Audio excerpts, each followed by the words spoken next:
भूषण थोडं मागे. होय होय नाही काय हरकत नाही. इकडेच भूषण आतमध्ये भूषण आतमध्ये. तर आपण पाहतो राज ठाकरे आयुक्तांच्या भेटीला गेले होते आणि आता ते माध्यमांशी संवाद साधतात. त्यांच्यासोबत संदीप देशपांडे आणि नितीन सरदेसाई हे सुद्धा आहेत. बीएमसी आयुक्तांच्या भेटीनंतर आता राज ठाकरे माध्यमांशी संवाद साधतात.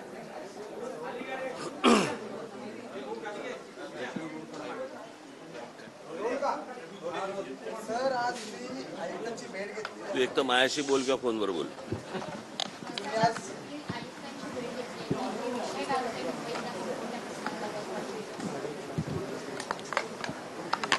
तोंडात घालायचं लांब ठेव ना जरा. किती वर्षांनी आलात? किती वर्षांनी आलात वास्तूत या?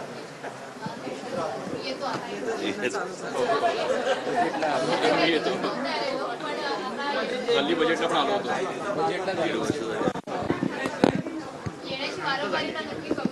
हो कारण मी जवळपास 4-5 वर्षांनी येत असेल. मी विषय आता 2 विषय आयुक्तांच्या कानावरती घातले. एक विषय म्हणजे मुंबई शहराच्या जमिनी खालून जाणाऱ्या ज्या केबल्स आहेत, मग त्या रिलायन्सच्या असतील, अदानीच्या असतील किंवा इतर ज्या काही आहेत, आज मुंबई महानगरपालिकेची एकूणच आर्थिक परिस्थिती काही चांगली नाही आणि अशा परिस्थितीमध्ये त्यांच्याकडनं येणारे जे पैसे आहेत ते महानगरपालिका का घेत नाहीये. आणि त्यांनी आता सांगितलं की तो राज्य सरकारने निर्णय केलेला आहे. परंतु मला असं वाटतं की आता आयुक्तांकडनं राज्य सरकारला ते त्या प्रकारचं पत्र जाईल आणि महानगरपालिकेला मिळणारे जे पैसे आहेत ते घालवू नयेत महानगरपालिकेने, अशी आमची इच्छा आहे. कारण एकतर जीएसटी नंतर ऑक्ट्रा बंद झाला आणि ऑक्ट्रा बंद झाल्यामुळे महानगरपालिकेवरती खूप ताण आहे. तर तो एक विषय होता. मला असं वाटतं संदीप देशपांडे तुम्हाला डिटेलमध्ये सांगतील. आणि दुसरा विषय होता तो म्हणजे महानगरपालिकांचे हॉस्पिटल्स. या हॉस्पिटलवरती मुंबई महाराष्ट्रातनं येणाऱ्या पेशंट्सचा विषय नाहीये, परंतु परराज्यांमधनं येणाऱ्या पेशंट्सचा जो विषय आहे तो इतका लोड या सगळ्या महानगरपालिकांच्या हॉस्पिटलवरती येतो आणि त्याच्यानंतर सगळे परिस्थिती बिघडते अशी. बरं, या सगळ्या गोष्टींचं ओझं व्हायला लागते मुंबई महानगरपालिकेला.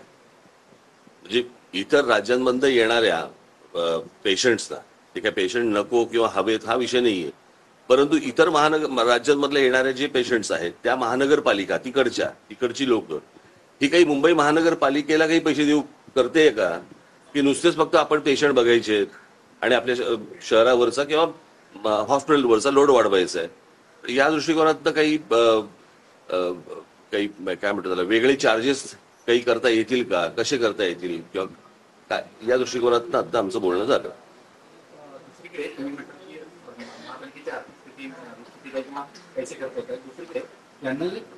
राज्य सरकारचं जवळपास 5-6 हजार येणं महानगरपालिकेचा बाकी आहे. 5-6 हजार कोटी 5-6 हजार कोटी येणं बाकी आहे. आणि महसूलवाढीच्या दृष्टीनं मुंबईतील कचरा असेल या गोष्टींवरती सुद्धा महापालिका कर लावणार आहे. कचरा असेल कचरा व्यवस्थापनासाठी ते कर लावणार आहे. 100 रुपयापासून